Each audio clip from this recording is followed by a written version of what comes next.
ఓం శంకరం శంకరాచార్యం కేశవం బాదరాయణం సూత్రభాష్యకృతౌ వందే భగవంతౌ పునః పునః ఈశ్వరో గురురాత్మేతి మూర్తిభేదవిభాగినే వ్యోమవద్వ్యాప్తదేహాయ దక్షిణామూర్తయే నమః. శ్రీమద్ భగవద్గీత 2వ అధ్యాయం 9 మరియు 10వ శ్లోకాలు.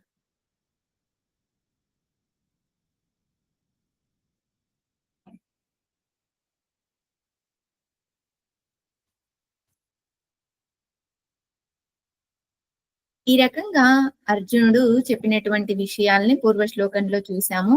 అర్జునుడు భగవంతుడితో చెప్పినటువంటి విషయాలని సంజయుడు ధృతరాష్ట్రుడితో చెబుతూ ఉన్నాడు.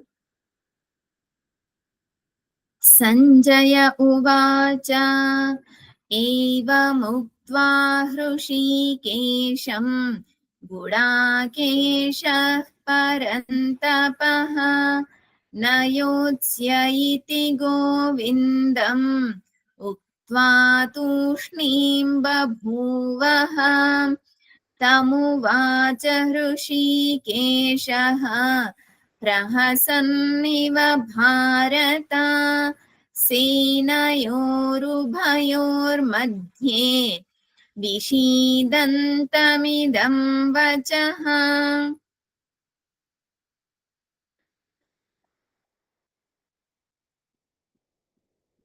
ఏవం ఉక్త్వా, ఈ రకంగా చెప్పినటువంటి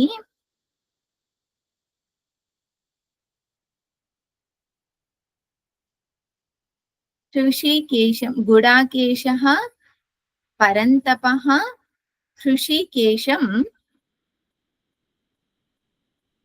ఉక్త్వా, భగవంతుడికి అర్జునుడు చెబుతున్నాడు ఏమని? నా యోత్స్య ఇతి గోవింద్, నా యోత్స్య, నేను యుద్ధం చెయ్యను అని మౌనంగా, ఓ గోవిందుడా నేను యుద్ధం చెయ్యను అని చెప్పి మౌనంగా ఉండిపోయాడు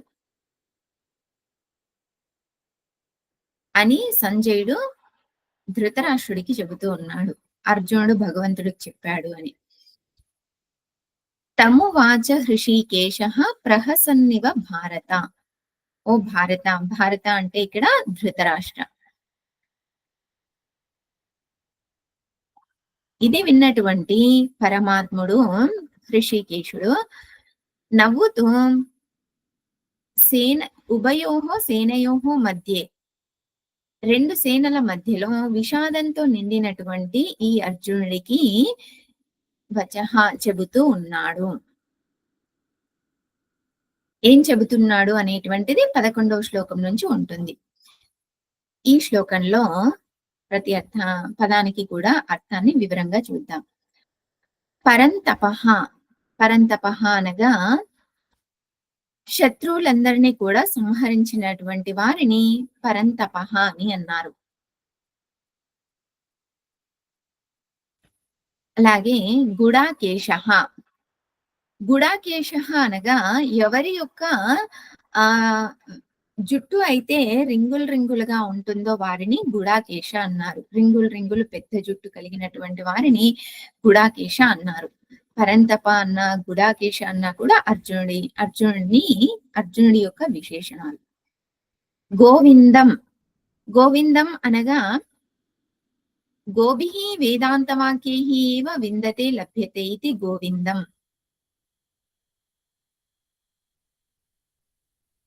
ఎవరినైతే కేవలం వేదాంత వాక్యాల ద్వారా మాత్రమే తెలుసుకోగలుగుతామో, ఎవరైతే కేవలం వేదాంత వాక్యాల ద్వారా మాత్రమే లభ్యమవుతారో వారిని గోవిందుడు అని అంటున్నారు.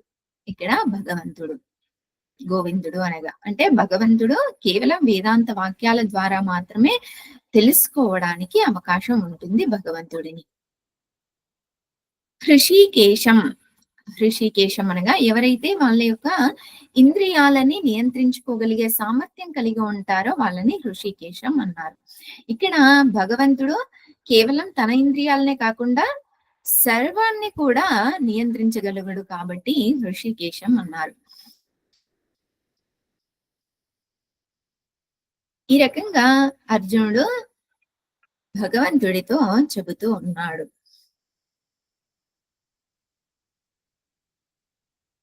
రెండు సేనల మధ్య కూడా ఎంతో విషాదంతో ఉన్నటువంటి ఈ అర్జునుడు ఏమని భావిస్తూ ఉన్నాడు? ఈ నా వాళ్ళందరినీ కూడా నేను సంహరించి నేనేం పొందుతాను? కేవలం నరకాన్ని మాత్రమే పొందుతాను. కానీ వాస్తవానికి అర్జునుడు ఎవరు? నిష్క్రియ, నిర్వికార స్వరూపం. నిష్క్రియ, నిర్వికార స్వరూపమైనటువంటి అర్జునుడు అధ్యాస మూలంగా తనను తాను కర్త, భోక్త ఈ ధర్మాలన్నింటిగా కూడా భావిస్తూ మోహంలో పడిపోయాడు. అటువంటి అర్జునుడిని చూసి పరమ కృపాలు అయిన భగవంతుడు తత్ర కో మోహః కశోకః ఏకత్వం అనుపశ్యతః మొదలైనటువంటి శృతి ప్రసిద్ధమైనటువంటి బ్రహ్మ, ఆత్మ రెండు ఒక్కటే అని తెలియజేసేటటువంటి ఈ జ్ఞానం లేకుండా ఈ ద్వైత భ్రాంతి అనేటటువంటిది తొలగిపోదు. శోకం అనేటటువంటిది తొలగిపోదు. మోహం అనేటటువంటిది తొలగిపోదు అని తెలియజేయాలి అనే ఉద్దేశ్యంతో, ఉపదేశించాలి అనేటటువంటి ఉద్దేశ్యంతో, ఎందుకోసం ఈ శోక సాగరంలో మునిగిపోయినటువంటి అర్జునుడిని ఆ సముద్రంలో నుంచి బయటకు తీయాలి అనేటటువంటి ఉద్దేశ్యంతో త్వం పదార్థ అలాగే తత్పదార్థ శోధనాన్ని తెలియజేస్తూ ఉన్నారు. నెక్స్ట్ శ్లోకంలో త్వం పదార్థ తత్పదార్థ అంటే జీవుడు అలాగే ఈశ్వరుడు ఈ రెండింటి యొక్క వివరణని తరువాత శ్లోకం నుంచి తెలియజేస్తూ ఉన్నారు భగవంతుడు. ఓం పూర్ణమదః పూర్ణమిదం పూర్ణాత్ పూర్ణముదచ్యతే పూర్ణస్య పూర్ణమాదాయ పూర్ణమేవావశిష్యతే. ఓం శాంతి శాంతి శాంతి. హరి ఓం శ్రీ గురుభ్యో నమః.